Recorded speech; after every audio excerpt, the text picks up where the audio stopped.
पौरी से निर्दलीय प्रत्याशी के रूप में पारम रावत ने भरा नामांकन। जिले में करेरा व पौरी विधानसभा में उपचुनाव होना है। यहां कांग्रेस करेरा से जसवंत जाटा व पौरी से सुरेश राठखेड़ा विधायक थे। पूर्व सांसद ज्योतिरादित्य सिंधिया के कांग्रेस छोड़े जाने के बाद भाजपा चले जाने पर उनके समर्थन में दोनों ही विधायकों ने अपना इस्तीफा दे दिया। इस्तीफा दिए जाने के बाद पौरी व करेरा की सीट खाली हो गई।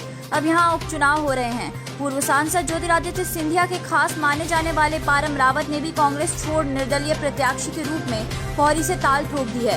पारम ने आज निर्दलीय प्रत्याशी के रूप में अपना नामांकन दाखिल किया है। देखिए रिपोर्ट। देखिए, इस बार जो स्थिति निर्मित हुई है वो सब आप लोगों के बीच में है और मेरी लड़ाई इस जो बीजेपी का प्रत्याशी है उससे, जिस प्रत्याशी के लिए सन 2018 में जो चुनाव हुआ था, उस चुनाव में जितनी मैं मदद कर सकता था, मेरे सहयोगी जितनी मदद कर सकते उतनी मदद करी उसकी। उसके बाद में उसने जनता को धोखा दिया।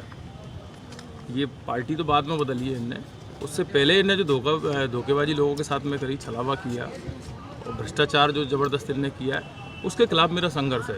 और ये नेता जो जनता को मूर्ख समझ रहे हैं, और मुझे लगता है ये तीनों पार्टी के वर्तमान और प्रत्याशी हैं, तीनों ही दल बदलू हैं, एक भी इनमें सही नहीं है। तीनों को विधायक बनने की लालसा है। मुझे विधायक बनने की लालसा नहीं है।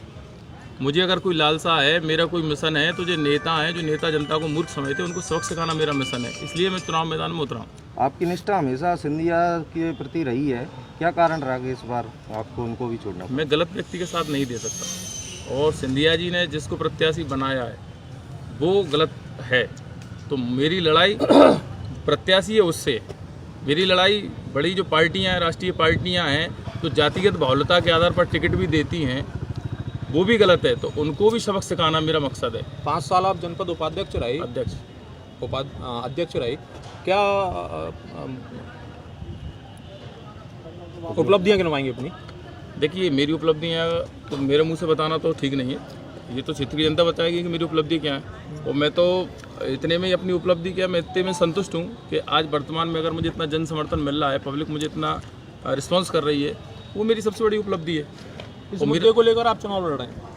मैंने बता तो दिया आपको पहले ही कि मेरा उद्देश्य सिर्फ साफ साफ क्लियर है। ये जो नेता हैं जो जनता की भावनाओं के साथ खिलवाड़ करते हैं, उनको सबक सिखाना मेरा उद्देश्य है, मेरा मकसद है, मेरा मिशन है। और मैं ये धर्म युद्ध लड़ रहा हूँ। और इस चुनाव में पौरी विधानसभा की जनता, जो नेता हैं, जो पार्टियों के जो प्रत्याशी पार्टियों ने बना है, पार्टी प्लस प्रत्याशी दोनों को सबक सिखाने के मूड में और सबक सिखा कर रहेंगे।